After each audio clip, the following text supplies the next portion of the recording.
Sí. Buenas tardes, estimados alumnos. Bienvenidos a esta nueva semana, semana número 3, en la que vamos a compartir el desarrollo de las clases. Primero quiero anunciarles que el trabajo, el primer deber, tienen que presentarlo el día domingo. Tiene que cada representante de grupo el día domingo tiene que hacerlo llegar al compañero o compañera coordinadora del curso, uno por grupo, el domingo hasta antes de las 12 del día. Y en forma paralela, cada estudiante deberá subir a la plataforma del team su trabajo del grupo, individualmente a la plataforma y de manera grupal uno le envían a la compañera coordinadora. Segunda indicación, los grupos que ya están conformados no van a reformarse, es decir, si hay grupos que se han retirado estudiantes, el grupo trabajará con los estudiantes que queden. Y si todos se retiran, el grupo no existirá. No habrá cambios de grupos ni que los pasen de un grupo a otro. Entonces, dejamos aclarada la situación. No tienen por qué estarle preguntando a los compañeros coordinadores qué pasa, que si se retiró o no se retiró. Entonces, claro, los grupos ya están conformados y si hay estudiantes del grupo o participantes del grupo que se han retirado o no quieren trabajar, simplemente no los pongan y trabajen solo con lo que estén. Y la tercera indicación, todavía parece que vi algunos que están sin etiquetar bien. A ver, Franklin Villegas, Freddy Macías, Joao Marrasquín, Jonathan Pincay, Luis Delgado, Omar Limón y William Flores, entre los que observo. A ver, tienen 5 minutos para que se renombren de manera adecuada. Caso contrario, los saco de la clase, por favor. Ya estamos en la tercera semana y no es posible que todavía estemos indicando este tipo de situaciones. Bien, igual, alguna novedad o duda, por favor, háganlo a través del Zoom, a través del chat, y lo iremos ocultando. Pues bueno, entremos en materia. La clase de hoy trata sobre las citas bibliográficas. La cita bibliográfica prácticamente se refiere a referenciar, a poner la fuente de donde estoy realizando la consulta de un documento o de parte del documento que estoy tomando como consulta, que estoy yo poniendo en mi documentación. Pues veamos. Es importante que para poder aplicar las citas bibliográficas tenga como base la norma JAPA. La norma JAPA, en este momento estamos en la 7ª edición, recién salida, este año.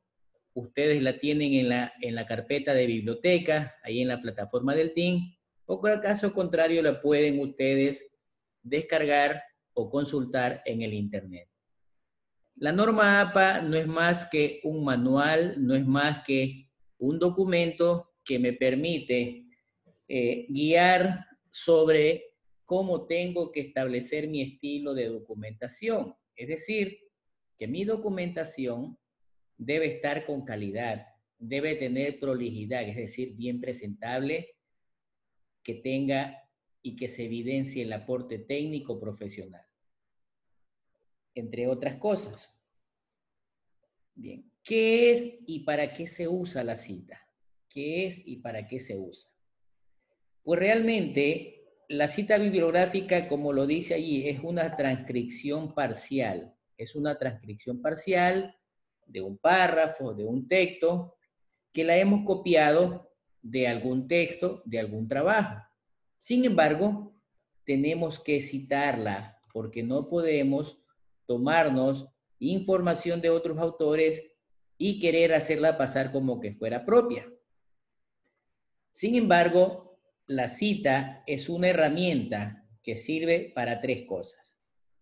Primero, me sirve para hacer una reproducción de una parte, de un fragmento de la documentación del texto y que la pongo en mi propio trabajo. Es decir, copio y pego. Segundo, se extrae una idea de ese documento, literalmente hablando, porque probablemente me estoy dando cuenta que me está sirviendo para mi trabajo. Tercero, dice que se debe colocar el texto y es complementado con la información del cual se extrae, es decir, de dónde lo estoy copiando. Entonces, tenemos qué es y para qué sirve una cita bibliográfica. ¿Cómo se elaboran las citas? Pues bien, inicialmente yo debo tener claro, y ya vimos que es una transcripción de la que estoy copiando, por hablar más claro, del trabajo de otro autor. Estoy copiando ciertas ideas principales que a mí me gustan para mi trabajo, que me sirven para mi trabajo, que me sirven para mi deber. Sin embargo, quiero aclararles que ese deber no solamente debe ser académico, sino también es un informe de tipo profesional. Este debe ser formal, es decir, debo ponerle número de páginas, debo ponerle márgenes, debe tener un corrector de faltas ortográficas, que no aparezca nada por el estilo, y además yo tengo que presentar información de confianza, no información falsa, no información sin fundamento o información que me he inventado por allí. Tenemos, en este caso, que una cita textual es la parte donde se toma apuntes de una manera textual. Manera textual significa copiar y pegar tal como lo escuchan. Bien. Sin embargo, yo debo tener claro que yo voy a tener dos tipos de citas textuales, las indirectas y las directas. Veamos las mismas. Bien, las citas indirectas tienen 4 características. Las citas indirectas tienen 4 características y son las siguientes. La primera característica dice que yo la puedo poner como un resumen del contenido, es decir, copié o leí un párrafo de un autor e hice un resumen y lo puse en mi trabajo. Esa es una forma. No se debe copiar de manera literal lo que dice el texto, es decir, copiar y pegar. Eso no es cita indirecta.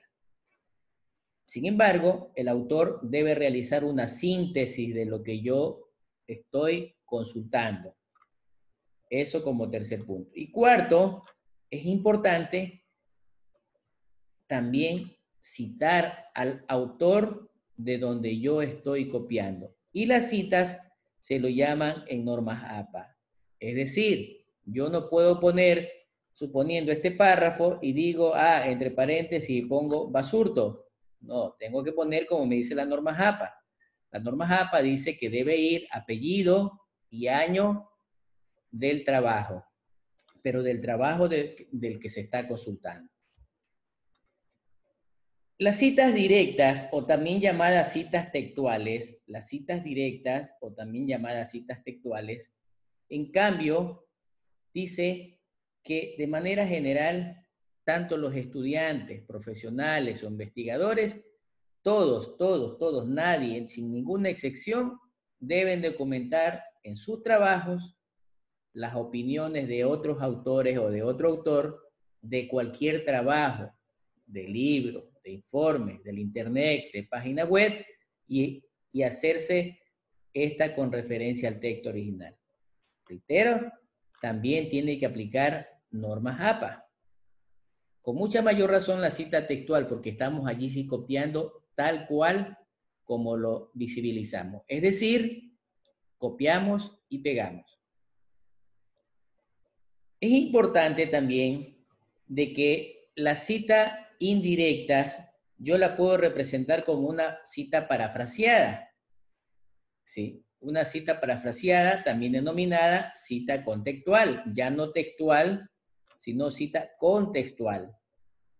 Dice que se refiere cuando se toma la idea de un texto, cuando se la resume, pero sin utilizar palabras textuales del actor, es decir, con propias palabras de quien está haciendo la cita parafraseada. Puede explicar también de forma amplia lo que el autor dice. O, como lo menciona esta frase, el ignorante afirma, el sabio duda y reflexiona. Este es para los que les gusta copiar y pegar. Veamos algunos ejemplos. Tenemos la cita textual y la cita parafraseada. Miren, cuando es cita textual, esta se pone entre comillas. Significa que estoy copiando igualito a lo que dice el otro autor. Y miren cómo pongo. Pongo los datos del autor, el año de ese trabajo del autor y en qué página. Y en la bibliografía debe aparecer de esta forma. Apellidos y nombre, año, nombre del trabajo y lugar de donde fue publicado. En cambio, la cita parafraseada, estoy tomando el ejemplo mismo de la cita textual con una diferencia. La primera diferencia es en que ya no va entre comillas y además ya hago un resumen de acuerdo a mi criterio, pero sin salirme del contexto de lo que dice el autor, con mis propias palabras. Y la segunda diferencia está en que ya no va al final el nombre del autor, sino que va al inicio. Mientras que la referencia bibliográfica no varía, sigue la misma. Bien, espero que esté claro. La cita textual, la cita contextual y la cita parafraseada. ¿Alguna duda? Por favor, lo van escribiendo en el chat. De manera universal y de forma general, es verdad, no solamente existe la norma APA, existe algunas otras normas como la IEEE, la Vancouver, la Harvard, la UNE, etc. Bien, en nuestro contexto, para el área técnica de las ingenierías, utilizamos normas APA y utilizamos IEEE. La Vancouver que vemos por aquí, acá también se ve, y también se ve la Vancouver, esa la utilizan en el área de las ciencias médicas, ciencias de la salud. Bien, para nosotros nos interesa la APA y la IEEE. La diferencia no es casi nada, pero son las que generalmente nos piden nuestros clientes. Bien, sí, William. Bien, buena pregunta, William. A ver, en los trabajos, cualquier trabajo que sea, ¿sí? Proyecto de trabajo de deber de estudiante, proyecto de ejercicio profesional, etcétera, ¿no? O de investigación. No hay una norma que indique cuántas citas debes poner. No hay una norma, ¿sí? Sin embargo, es importante que todo el documento no tengas copiado de citas. También tiene que haber un aporte tuyo, porque si no se va a tornar en una investigación bibliográfica y no tenemos ningún aporte profesional de nosotros. Entonces, evitar que todo el documento lo llenemos con citas parafraseadas, ¿no? Evitar, o sea, también hay sentido común que yo ya me sé, yo ya me puedo inventar, puedo diseñar, entonces lo puedo poner como mi propia palabra y eso va a ser de mi autoría. Bien, en ese sentido. Bien, pero lo importante es que tenga lo uno o lo otro, de acuerdo a tu inquietud, William, siempre es importante citarlo, citar el autor. Si somos nosotros, no lo citamos, sabemos que somos nosotros. Bien. Entonces, no sé si con eso aclaré tu pregunta. Igual continúo. ¿Alguna otra duda? Me la haces conocer, por favor. Bien. Debemos tener claro que es importante las citas bibliográficas por lo siguiente. No citar un documento que yo he tomado de otro autor significa robo académico. Robo, sí, robo. Sí, delincuencia. Tal como ven allí, en ese dibujito, a ese delincuente que se está robando la idea de alguien, eso en la parte académica se llama plagio. ¿Sí? ¿Qué más?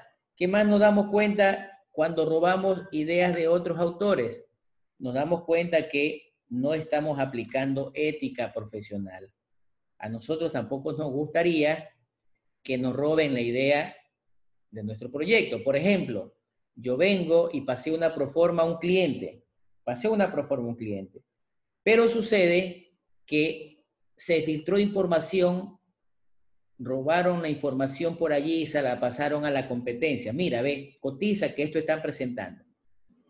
La competencia coge esa proforma, la maquilla, le baja unos cuantos dólares y la vuelve a presentar. Y el cliente le dice, bueno, contraten a la más baja. Contratan a la más baja, pero se tomó la idea de quien hizo el original.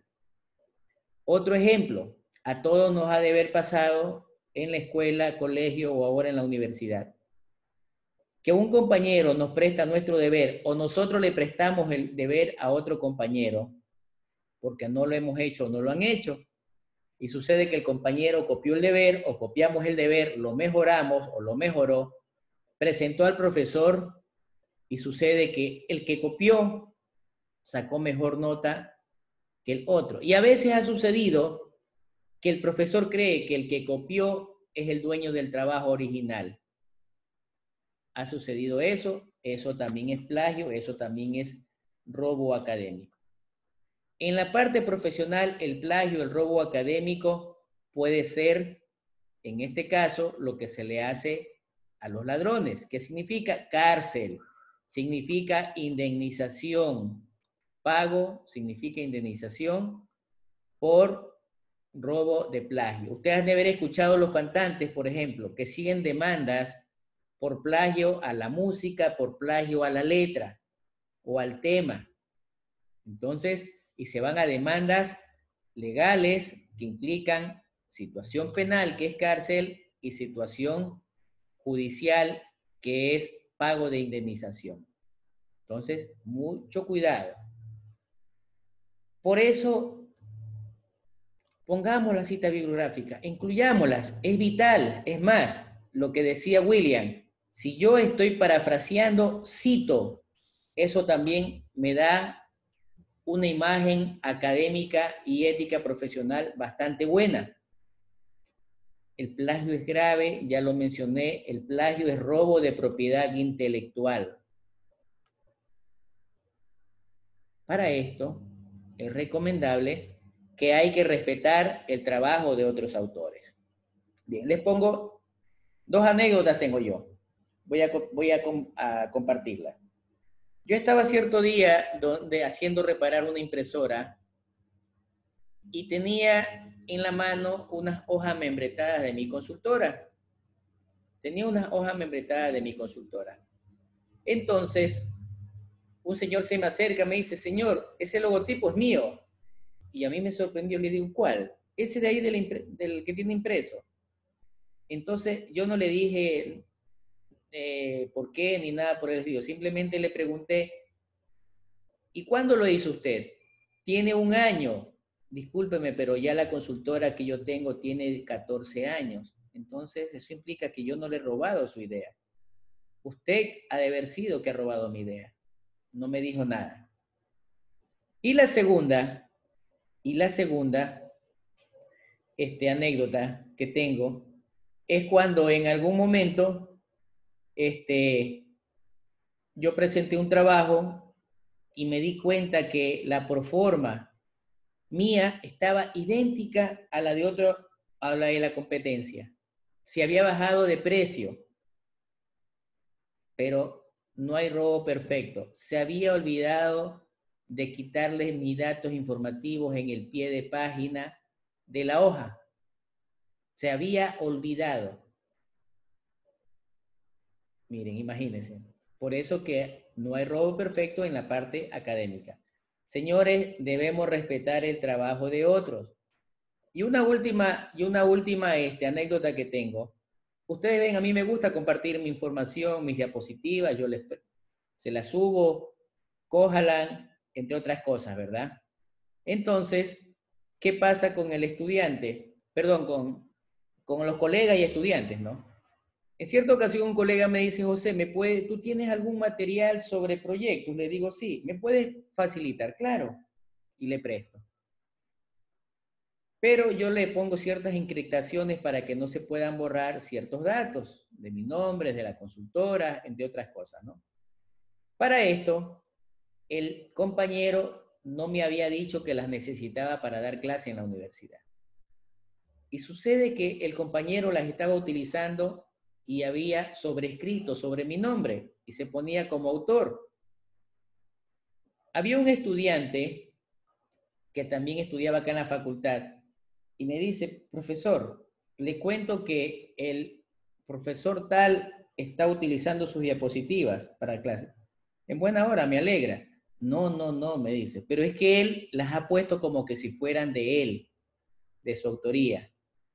Y yo le tuve que refutar, disculpe, profesor, pero esas diapositivas son del profesor Basurto. No, son mías. Entonces le mostró unas que había descargado y le dice, miren, ve, son del profesor Basurto. Bueno, total que lo dejó en vergüenza. Entonces hay que respetar los trabajos de otros autores. Bien, para esto también es importante evitar el robo. Sí. Si es que utilizas citas textuales. Si no vas a consultar en ningún lado y todos nos vamos a inventar porque yo lo diseñé, porque yo lo descubrí, allí en ese caso, hágalo. Sin embargo, ¿cuándo yo tengo que usar citas textuales? ¿Cuándo? Primero, cuando veo que la redacción está demasiado ambigua o muy compleja y la quiero mejorar la redacción. Segundo, si el texto está en otro idioma y lo queremos poner de manera literal. Tercero, cuando creemos que si no lo ponemos literalmente puede perder vigor, puede perder claridad. Y cuarto, cuando el texto es fundamental para la comprensión y desarrollo del resto del trabajo. Solo bajo esas consideraciones, y William, aquí está otra respuesta más para lo que tú me preguntabas. En esos casos solamente utilizas citas parafraseadas, no más. Bien.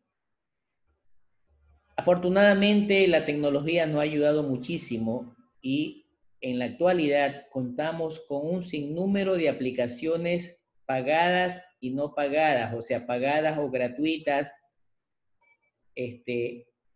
para poder escanear o ver el antiplagio de una información. Ahí tenemos, hay muchas. En lo personal utilizo estas dos, el Urkun y el Plagiaris. Estas son licenciadas, es decir, son pagadas. Hay unas que son gratuitas, pero esas gratuitas, si las he utilizado, no te da muchas facilidades como te da el Urkun y el Plagiaris. Es decir, es bastante limitada, no te da muchos datos, no te da muchas pistas. Bien, estas dos te indican de dónde lo copiaste, cuándo lo copiaste, de qué página lo copiaste, de qué párrafo a qué párrafo lo copiaste. Es decir, es una especie de detective académico. Es una especie de detective académico y por eso traten de hacer su trabajo lo más original posible o en su defecto, traten de que su trabajo tenga las citas correspondientes. Bien, a nivel de tesis, y ya les voy indicando porque ya ustedes dentro de 3 semestres empiezan a hacer su tesis de ingenieros, no incurrir en el plagio. Les permiten hasta entre un 15 y un 20% de plagio. Caso contrario, el trabajo se lo hacen inválido. No les permitirán continuar con el trabajo y simplemente les pueden sancionar porque están realizando un robo académico. Están realizando un robo académico. Bien. Entonces, tenemos allí el antiplagio. Hay herramientas, tenemos tres herramientas de suma importancia. Tenemos tres herramientas de suma importancia que nos permiten, que nos ayudan también a poder establecer de una manera más fácil cómo inserto la bibliografía. La más fácil, la más elemental que nosotros conocemos es el utilitario del Word. El Word, aquí en la parte de barra de herramientas, en la selección referencias, yo selecciono el estilo APA y pongo agregar fuentes y se me despliega un cuadro de diálogo en donde me pide información. Me pide el nombre del autor, me pide año, nombre del trabajo, si es un libro, si es una publicación, etc. Y después yo vengo y aquí donde dice bibliografía, pongo bibliografía al final ya del documento y automáticamente se me despliega la bibliografía de manera bonita, de manera técnica, y no tengo que estarla ordenando alfabéticamente, ya se me autogenera. Es la más fácil. Yo suelo utilizar bastante el Word. Otra de las que se puede utilizar es el Zotero, el LaTeX o el Mendeley. ¿Sí? También son herramientas útiles que están de alguna manera interrelacionadas con el Word. Están de alguna manera interrelacionadas con el Word. Bien. ¿Alguna pregunta?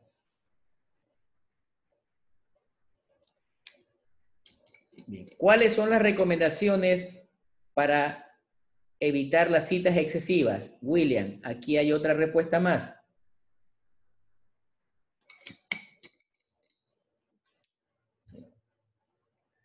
Dice, si puedes utilizar varias citas, usar las más recientes y las más importantes.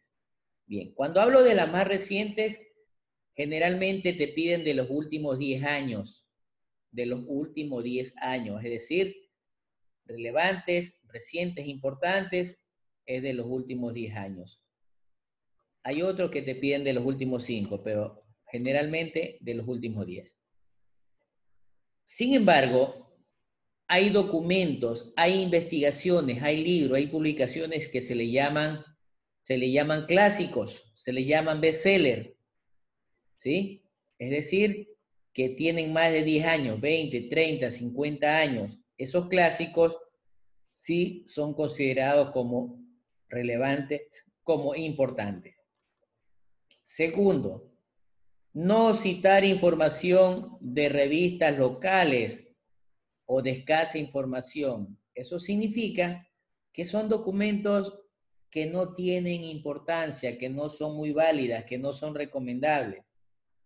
Y tercero, no respalde lo que toda la audiencia conoce. Es decir, si ya es algo público, popular, que todo lo conoce, ya lo conoce, ¿para qué lo vas a referenciar? Entonces, elimínalo y busca otra fuente que sea menos conocida.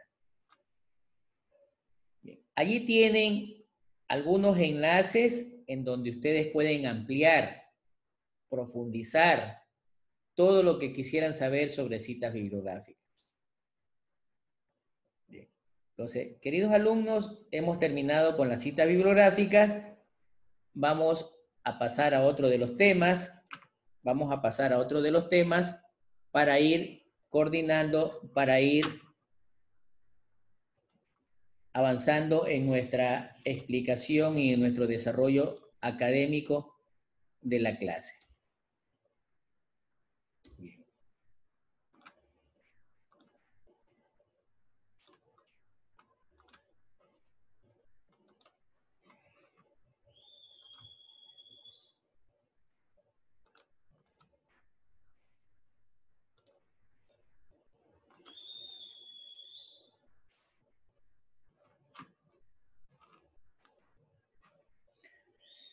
Bueno, vamos a ver ahora sobre, a ver, perdón que no he compartido, ya voy a compartirles.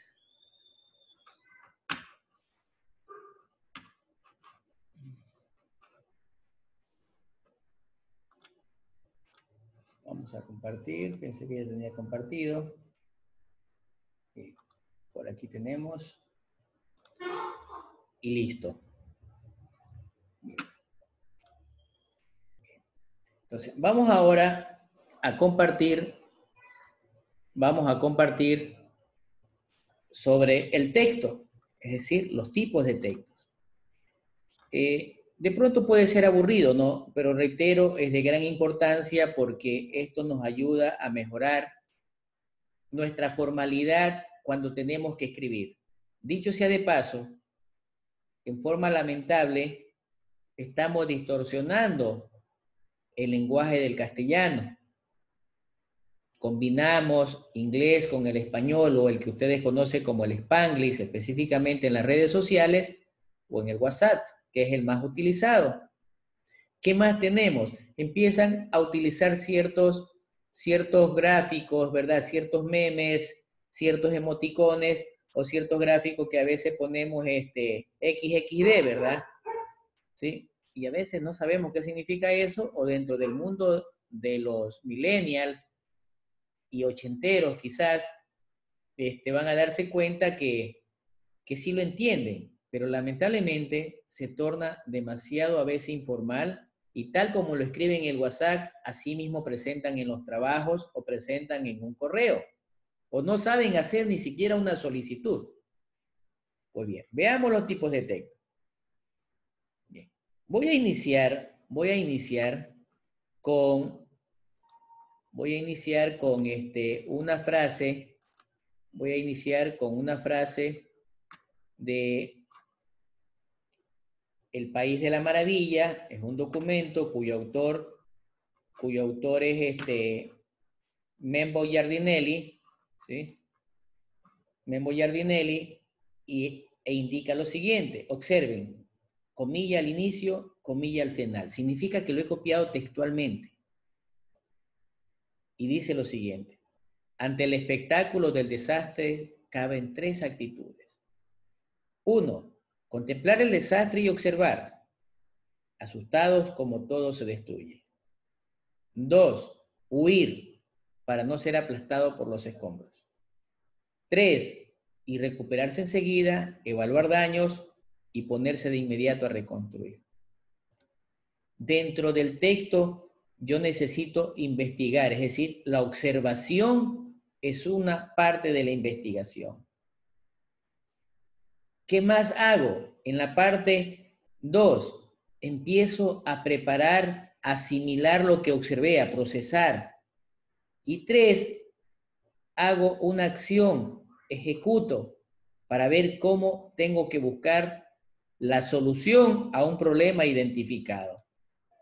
Ese paradigma que les acabo de mencionar es lo que ustedes tienen que aplicar no solamente en la investigación, en su campo profesional, porque el cliente siempre les va a decir, necesito que me solucione el problema que tengo.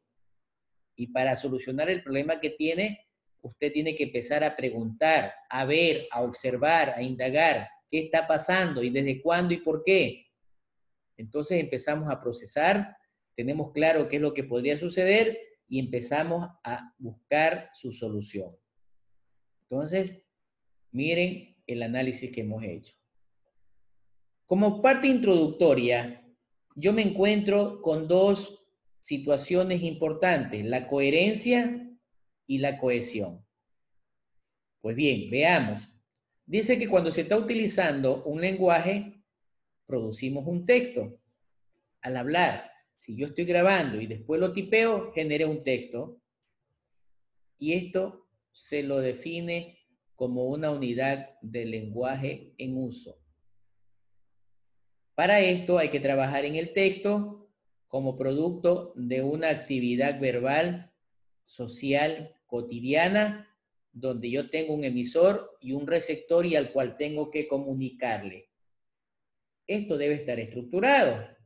Sin embargo, el texto debe ser coherente y debe ser cohesivo. Observen el gráfico de la coherencia, ¿sí? La coherencia dice que yo tengo tres fichas de un rompecabezas, en donde estoy dando la coherencia. Aquí tengo el sentir, el decir y el hacer. Y observen, miren, ¿ve? Esta parte me implica que sí puede calzar allí. Esta parte me implica que sí va a calzar acá. Es coherente que calce esa pieza allí. En cambio, la cohesión me va a dar una especie de encadenamiento que tiene un inicio y que tiene un final. Es decir, los extremos tendrán que tener un desenlace en donde se refleje una lógica del texto o la descripción que estoy haciendo. Entonces, el texto debe ser coherente y debe ser cohesivo. No se olviden. Bien. Para fundamentar un poco más, ¿cómo lo aplicamos o cuáles son sus características? Bien. Primero dice que para que yo pueda elaborar un texto y que tenga ambas características, es decir, coherencia y cohesión, en el primer caso tengo que utilizar la información relacionada con el tema, el deber, acuérdense, relacionar con el tema. Lo puedo organizar por capítulos, por párrafos, por apartados, por unidades, por numeraciones, etc. Utilizo la estructura para cada parte del trabajo y empiezo a realizar un ordenador gráfico, empiezo a realizar un esquema algorítmico, etc. La cohesión, en cambio, dice que utiliza mecanismos lingüísticos que manifiestan la conexión, es decir, es un conectivo que me permite darme cuenta cuando tengo palabras repetidas, palabras redundantes. Para eso utilice sinónimos, hipónimos e hiperónimos. Use palabras pertenecientes al mismo campo semántico. Use marcadores discursivos para mostrar organización de ideas. Mostrar organización de ideas, entre otras cosas. De verdad que es tan amplio no solo el Internet, los años que han transcurrido de la civilización humana, en donde se han creado diferentes tipos de textos, ¿sí? Son útiles, es verdad, me permiten comunicar, y en esa comunicación tengo que hacerme entender. Por ejemplo, un niño que recién empieza a hablar, trata de, aunque sea con frases, con señas, hacerse entender, ¿sí? Una persona sordomuda que tenga esa discapacidad también hace el esfuerzo por tratar de explicarse, de comunicarse, entre otras palabras. No sé si ustedes, por ejemplo, han viajado al exterior o han visto algún extranjero y a la final no hablamos el mismo idioma y queremos algo y buscamos la forma de hacernos entender. Entonces, el texto me sirve para comunicar.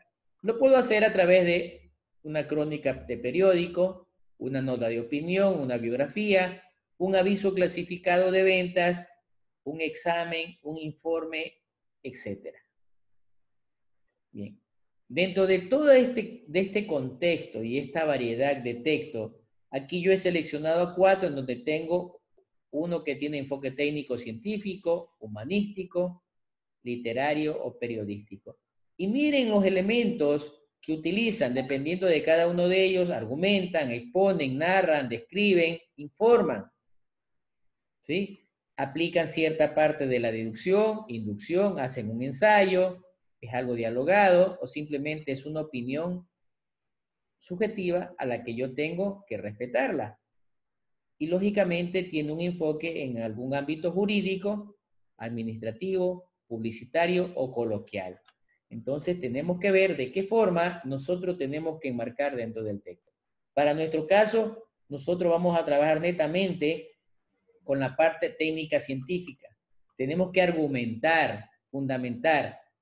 A veces le pregunta al cliente, ¿y cómo lo dañaste? ¿Cómo lo arreglaste? ¿Por qué dices eso? ¿Por qué me das esta solución? Tenemos que argumentar, no ensalzarlo, decirle la verdad. ¿Cómo lo hicimos? Fuimos deduciendo el problema. Sí, fuimos deduciendo el problema. Entonces, yo tengo que darme cuenta que eso me puede meter en un problema legal si no estoy diciendo la verdad. Me puede meter en un problema administrativo, entre otras cosas. Bien. Ahí tenemos entonces también otro tipo de enlaces para que puedan asimismo puedan profundizar los conocimientos sobre el texto. Y bien, y aquí tenemos un ejemplo, un texto técnico, es de un trabajo de investigación que estamos desarrollando en la facultad sobre BIOT, ¿sí? Este resumen tiene 300 palabras aproximadamente. En 300 palabras he explicado en qué consiste el proyecto y lo he, en este caso, por cuestiones académicas, didácticas, los párrafos lo he puesto en rojo y negro. Tengo 1, 2, 3, 4, 5, 6, 7 párrafos, 300 palabras y palabras claves. ¿Sí? En 300 palabras más las palabras claves se ha explicado en qué consiste el proyecto. Voy a leer la primera parte. Dice, la contaminación ambiental es uno de los principales problemas que afecta a nuestro planeta. Punto. El crecimiento industrial, el aumento de vehículos y los aglomerados urbanos están contribuyendo a que dicho problema se diversifique y se cronifique. Es decir, se vuelva crónico. Miren cómo se le va dando una secuencia y una cohesión. ¿Sí? Las palabras claves, ¿para qué me sirven? Las palabras clave me sirven para saber en el desarrollo de mi proyecto, en el desarrollo de mi trabajo, son las guías directrices para consultar la teoría. Las guías directrices para consultar la teoría. Bien. Entonces, eso es de manera general sobre los tipos de textos. Si alguien tiene preguntas, por favor, hágalo. Inmediatamente responderemos.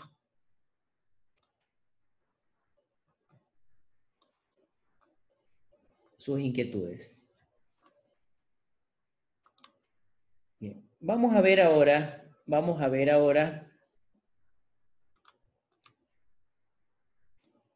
sobre las secuencias textuales. Vamos a ver sobre las secuencias textuales. Ya compartimos inmediatamente la información. Bien. Tenemos entonces las secuencias textuales. Secuencia, ¿sí? Es algo que tiene continuidad. El texto continuo. Es decir, hay momentos en que el texto se transforma en una redacción continua. Es decir, que no tengo que estar poniendo un párrafo en una página, otro párrafo en otra página, o estar poniendo un cuadro y en cada cuadro voy poniendo una frase. ¿Sí? Entonces, no tratar de esa manera a una redacción continua. Bien. Las secuencias textuales, entonces, desde el punto de vista, cuando lo organizamos de manera interna, los géneros discursivos, es decir, una cita textual que casi se parece a un discurso, pero lo estamos escribiendo, y particularmente, ya les decía anteriormente, a nosotros nos interesa más la parte técnica, la parte académica, la parte científica, porque somos del área de ingeniería. Están caracterizados porque debe tener, por lo general, una secuencia descriptiva en la que yo hago una narración, hago una explicación y o argumento. Es decir, yo no puedo inventarme las cosas y estar falseando la descripción o los hechos que estoy describiendo. Bien. Por lo tanto, la secuencia textual, veamos sus características. Dice que la descripción me presenta objetos, personas, sentimientos. Es decir, debo tener todos los sentidos bien puestos para poder empezar a describir algo. Si le dicen en este momento, a ver, ¿dónde estás? Estoy en este momento en la clase de lectura y escritura. ¿Me puede describir cómo se está desarrollando la clase? Estoy escuchando, estoy viendo, estoy escribiendo. La narración dice que se refiere a situaciones históricas. No me refiero solamente a la historia de la guerra, de la fundación del país, de la ciudad, sino históricamente, a ver, para mí ya es historia lo que pasó ayer, entonces tengo que empezar a narrar qué sucedió ayer, si es que hemos estado en el trabajo. Dice, expone un suceso o serie de sucesos. Bien. Luego tenemos la exposición. La exposición realmente es importante.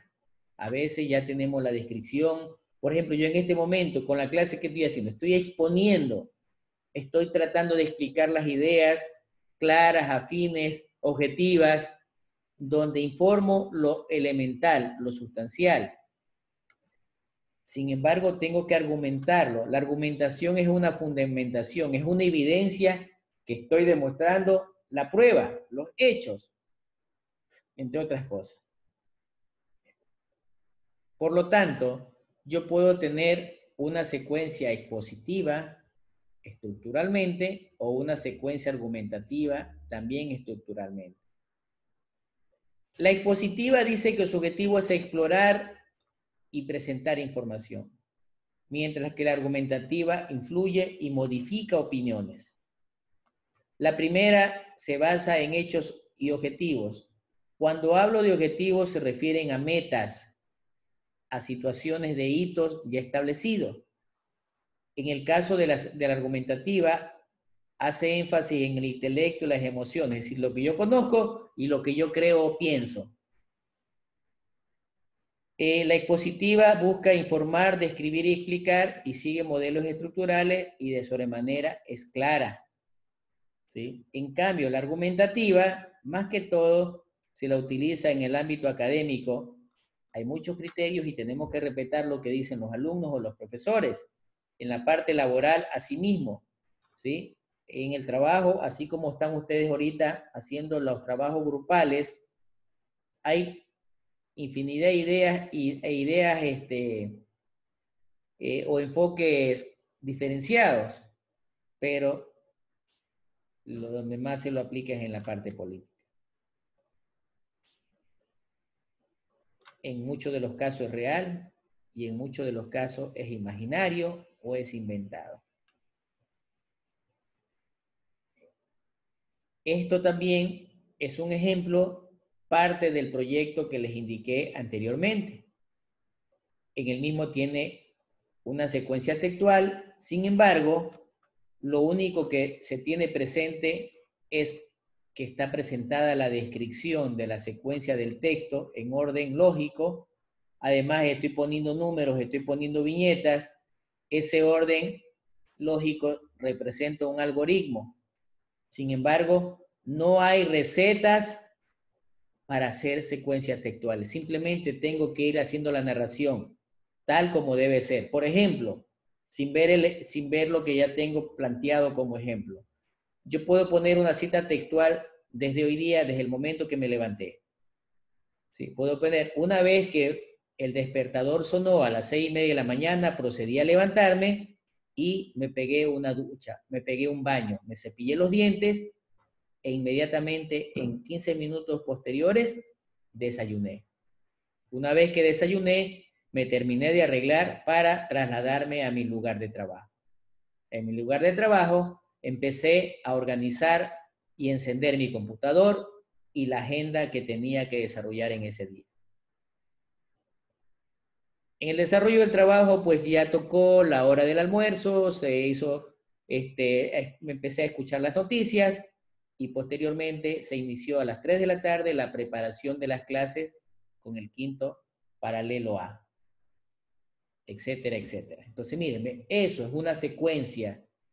No pude haber dicho al final que desayuné porque ya lo tuve que haberle hecho arriba, después de levantarme, después de cepillarme los dientes. Entonces, asimismo, aquí dice, una vez definido el objetivo de estudio y la determinación de los componentes, se estableció la siguiente estructura. Y tengo 4 apartados de estructura. Y en la cuarta dice que la metodología operacional funcional me servirá para, y me explica para qué me sirve. Ahí tienen otros enlaces. Reitero, no quiero así llenarlos de tanta teoría, pero sí le doy lo más práctico, lo más elemental. Y si alguien quiere profundizar, ahí tenemos los enlaces. No descuidarse, no se olviden que todos estos conocimientos que les estamos compartiendo, esta información, les va a servir para sus trabajos académicos, para su tesis y cuando sean profesionales y tengan que hacer informes y si se van en el campo de la consultoría. Entonces, eso es, mis queridos alumnos, lo que tenía para el día de hoy y quería compartir en las clases de hoy lunes 23 de noviembre. Bien, ¿alguna pregunta, alguna duda? Por favor, hágala antes de tener que cerrar antes de tener que cerrar esta sesión de la clase de hoy día.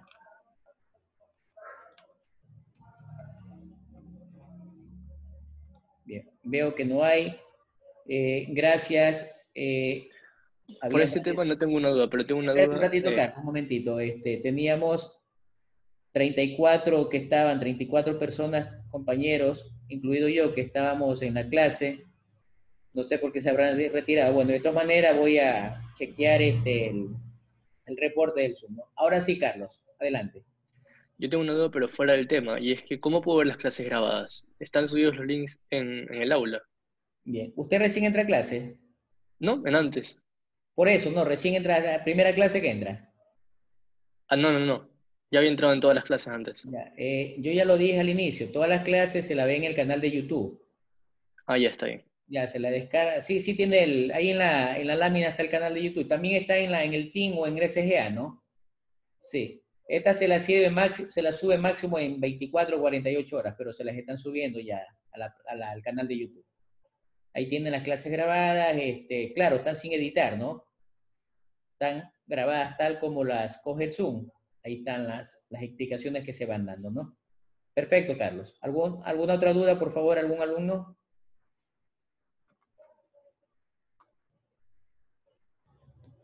Bien. Parece que no hay. Bien, de mi parte, reitero mi gratitud, pues no se descuiden, no desperdicien oportunidades. Esta semana tienen que entregar su primer trabajo. Ahorita no se pueden dar el lujo de estar desperdiciando puntaje, ¿no? Que tengan buenas tardes y nos vemos, Dios mediante, el próximo miércoles. Hasta pronto, un abrazo. Gracias, ingeniero. Gracias.